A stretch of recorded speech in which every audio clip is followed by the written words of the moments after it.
ने करबला वाले सैयदा तैयबा ताहिरा आबिदा जाहिदा हजरत फातिमा जहरा की शहजादी सैयदा ज़ैनब जब एक शहर से गुजरने लगी, किसी खातून ने सूखी रोटी दी, कहा लो परदेसी हो, भूखी लगती हो, ये रोटी खा लो।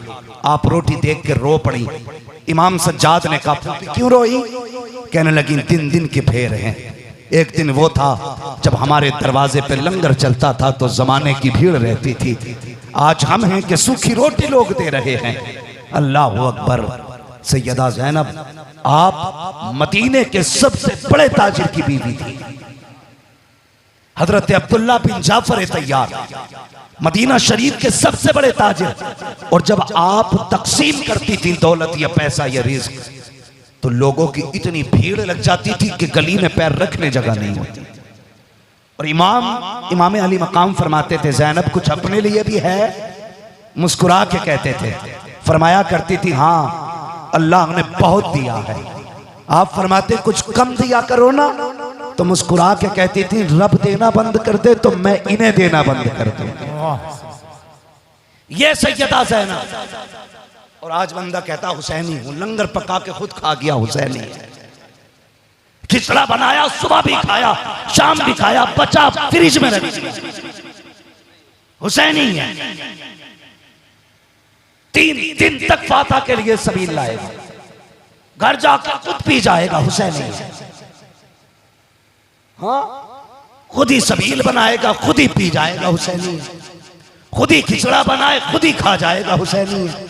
मैं ये नहीं कहता खुद मत खाओ, लेकिन कभी खिचड़ा बने तो शहर के उन लोगों को देख लिया करो जिनके दरवाजों पे साल साल गुजर जाता है, गोश्त नहीं आया करता, जिनके बच्चे थक जाते हैं माँ से हलीम कहते कहते, लेकिन माँ गुर्बत की वजह से बच्चों को हलीम नहीं खिला पाती है। कभी उनके गरीबों का भी ख्याल कर लिया करो कि तेरे बच्चे तो रोज गोश्त खा सकते हैं, आज हलीम बना गए, एक दिन तू कम खा ले, अपने आगे का उठा, गरीब के बच्चों के हवाले कर दे। खुदा की कसम इधर गरीब मुस्कुराएगा, उधर करबला वाला हुसैन मुस्कुराने लग जाए।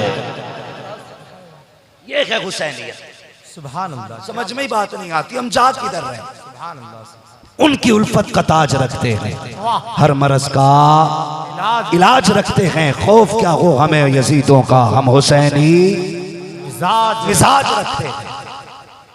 करेंगे इंशाअल्लाह सखावत, दिलों में जगह बनाइए, जगह। कितने बदल गए हम लोग, कितने बदल गए। कल मेहमान आता था ना तो लोग कहते थे अब खाना खाऊंगा, आज मेहमान चला जाता है तो लोग कहते हैं अब खाऊंगा। मेहमान खुदा की रहमत होती है, खुदा की रहमत। कई बार हमने तजर्बा किया है, घर में हुए कभी छुट्टी पे तो पूछा गया क्या खाना है, मैंने कहा गोश्त खाते खाते थक गए, आज दाल बना लो, आज सब्जी बना लो।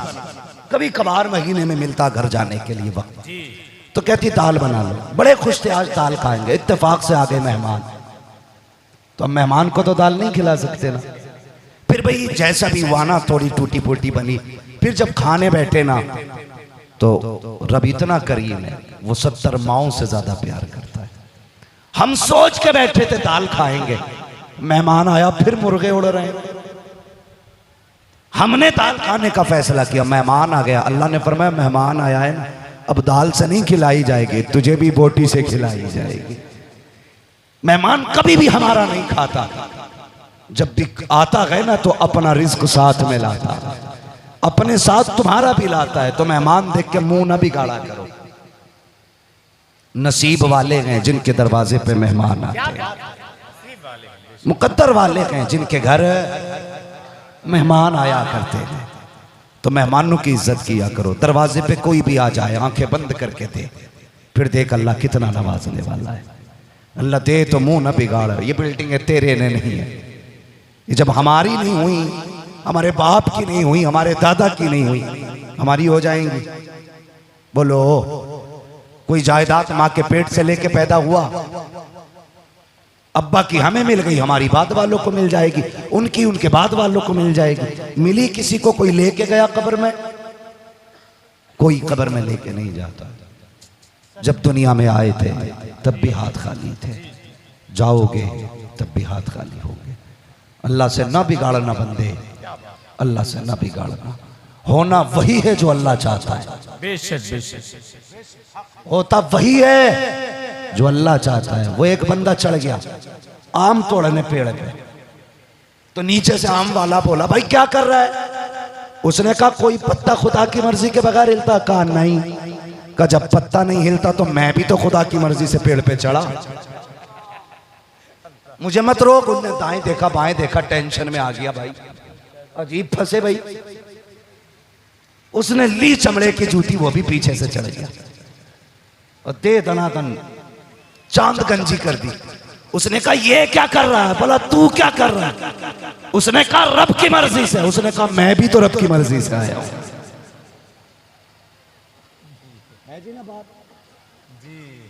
कभी मुसीबतें आए ना तो रुख रब की तरफ, गुनाह की तरफ नहीं। मेरे सामने अक्सर नौजवान बैठे, मेरे बच्चों, नौजवान मेरे भाइयों, रिस्क अल्लाह देता है।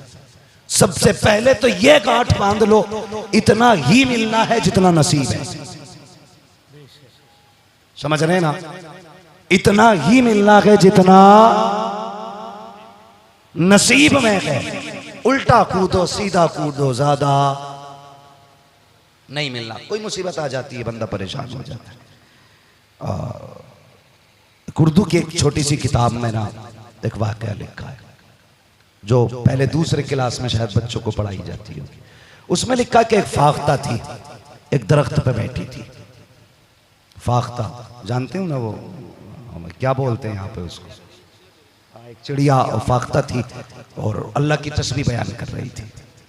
शिकारी आ गया, उसने देखा अब शिकार अच्छा। अल्लाह ने जानवरों को ना कुव्वते हादसा जो है ना बहुत अजीब अता की है। तुम इरादा करो उन्हें पता चल जाता है। जब शिकारी आया ना, उनने सोचा आज मौका अच्छा है, शिकार करो। जैसी तीर कमान संभाला ना तो जान सबको प्यारी होती है, वो उड़ गई।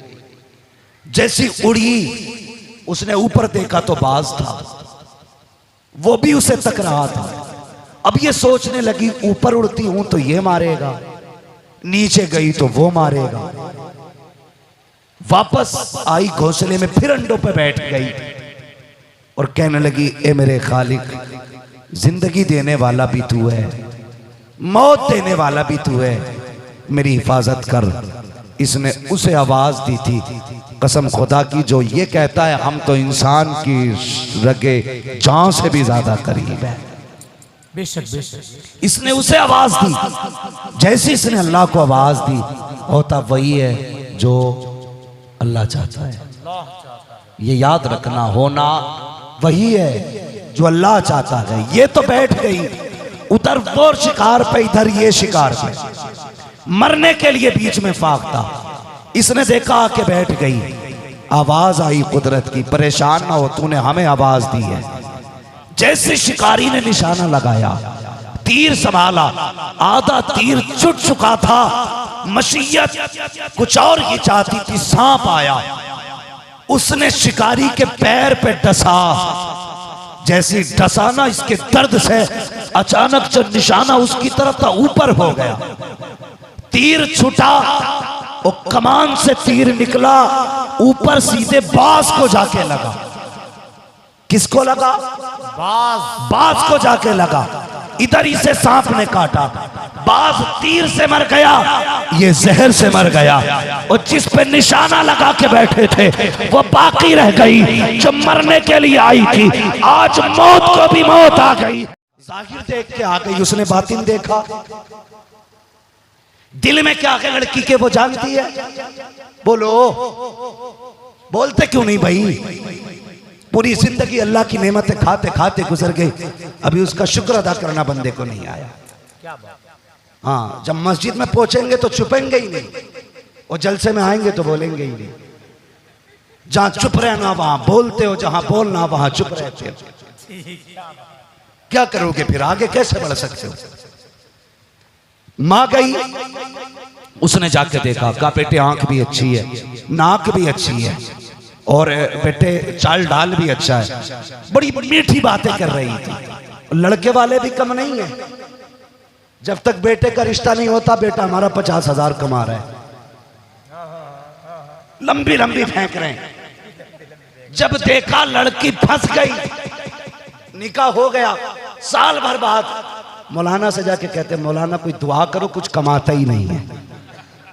क्या बात है, ये सच्ची बात है भाई, मैं गलत नहीं कह रहा, ये अखबार में हालात है। ये घर घर की कहानी है।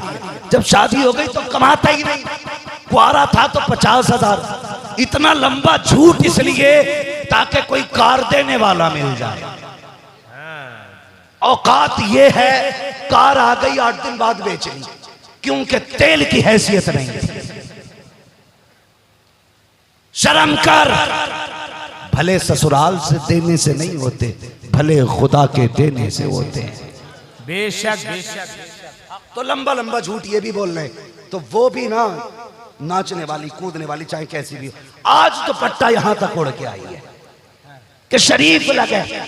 और जब आई 8 दिन बाद जो डांस हुआ है घर में, जो तमाशा हुआ है ससुर मौलवी के पास, बीवी मुल्लानी के पास, अपने शोहर से कहो तावीज बना दें। बहू कंट्रोल से बाहर हो रही है, घर के अंदर झगड़े हो रहे हैं। मैं कहता हूँ आज तुझे बताऊं दाढ़ी का कितना बड़ा फायदा है। अब तुझे पता चलेगा, जब तेरी माँ देखने के लिए गई थी, उसने बीवी का चेहरा देखा था, लड़की के हाथ देखे थे, लड़की के पैर देखे थे। अगर तेरे चेहरे पे दाढ़ी होती तो अंदर झांकने की जरूरत नहीं थी। अगर वो ये कह देती दाढ़ी वाला पसंद नहीं है, तो समझ लेना शर्म वाली बेटी नहीं है, हया वाली नहीं है, शरीफ नहीं है, पारसा नहीं है। इसलिए कि बेदाढ़ी वाले के घर में कैसी भी आ सकती है, लेकिन दाढ़ी वाले के घर में जो आएगी बेहया नहीं होगी। अगर वो आएगी या तो कनीज़ फातिमा आएगी या सैयदा ज़ैनब आएगी। नारे तकबीर, नारे रिसालत, मसलके आला हजरत, इस्लाहे मुआशरा कॉन्फ्रेंस। सुभान अल्लाह, वाह। समझ गए? रिश्तों का सबसे बड़ा फिल्टर दाढ़ी है। दाढ़ी रख लो, तावीज की जरूरत नहीं। मुफ्ती आजम के पास कोई तावीज लेने आता ना, दाढ़ी नहीं होती भगा देते, कहते तुझसे ये 2 ग्राम के बाल नहीं रखे जाते और तू 100 ग्राम का तावीज लटकाने तैयार है। और दाढ़ी के आके फरमाया गया मुसीबतें आके घेर लिया करें, मुसल्ला बिछा ले, हाथ में दाढ़ी ले ले, कहते या अल्लाह महबूब की सुन्नत के वास्ते से दुआ कबूल फरमा दे। उलमा फरमाते हैं हाथ नीचे बाद में आते हैं, मकबूलियत की जमानत खुदा पहले अता फरमा दे। सुभान अल्लाह, सुभान अल्लाह। मुझे क्या पता दाढ़ी क्या है? हाँ, तुझे तो जेब काटने से फुर्सत है, दुनिया की चोरी करके ना, फिर कह देता हाजा मिन फजल रब्बी, जेब काट के बिल्डिंग बनाई, हाजा मिन फजल रब्बी। खुदा के वास्ते बदलो अपने आप को, बदलो अपने तरीके, दुनिया को बता दो कि मोहम्मद से वफा तूने तो हम तेरे हैं, ये जहां चीज है क्या लोहो कलम तेरे हैं। या अय्युहल्लज़ीना आमनू कू अनफुसकुम व अहलीकुम नारा, ए ईमान वालों अपने आप को और अपने घर वालों को जहन्नम की आग से बचाओ। जिम्मेदारी है, जो बंदे दूसरे के गिरबान में झांकते हैं पहले अपना गिरबान झांके। हाँ, वो बंदा जो इमाम के 5 मिनट फजर में लेट होने पर एतराज करता है, उस बंदे की हकीकत भी बड़ी कड़वी होती है। वो आप आता है फजर में, कहीं ठंड खाट उल्टी कर देता है, उठे नहीं अभी तक, तेरे बेटे पे नमाज फर्ज नहीं, सिर्फ इमाम पे नमाज फर्ज है। तेरी जिम्मेदारी इमाम को उठाना नहीं, तेरी जिम्मेदारी अपने बेटे को उठाना। पहले बेटे को उठा, हाथ पकड़ मस्जिद में ला, मुसल्ला बिछा, सजदा कर तो आंसू गिरा दे। मैं नहीं जानता तेरे मरने के बाद कोई दुआ करे ना करे, अगर तेरा ये अमल हो गया, इधर आंख बंद होगी उधर कब्र जन्नत की क्यारी बना दी। कि मोहम्मद से वफा तूने तो हम तेरे हैं, ये जहां चीज है क्या लोहो कलम तेरे हैं। लोगों, ये जलसे खुदा के करीब करने का जरिया है, मुस्तफ़ा की बातें पहुंचाने का जरिया है। ना इन जलसों की मुखालफत करनी है, ना उलमा के खिलाफ कभी जाना है। फरमाया गया जो उलमा की मुखालफत करता है तो वो उसकी दुनिया भी खराब हो जाती है, आखिरत भी खराब हो जाती है। ठीक है जी, वक्त बहुत ज़्यादा हो गया, 1.5 घंटा तकरीबन हो चुका है। बस जो हुए गलत उनको माफ़ फरमाए रब कायनात। ज़िंदगी ने दिया साथ तो फिर होगी मुलाकात, चमन रहा फूल खिलेंगे, ज़िंदगी रही फिर मिलेंगे।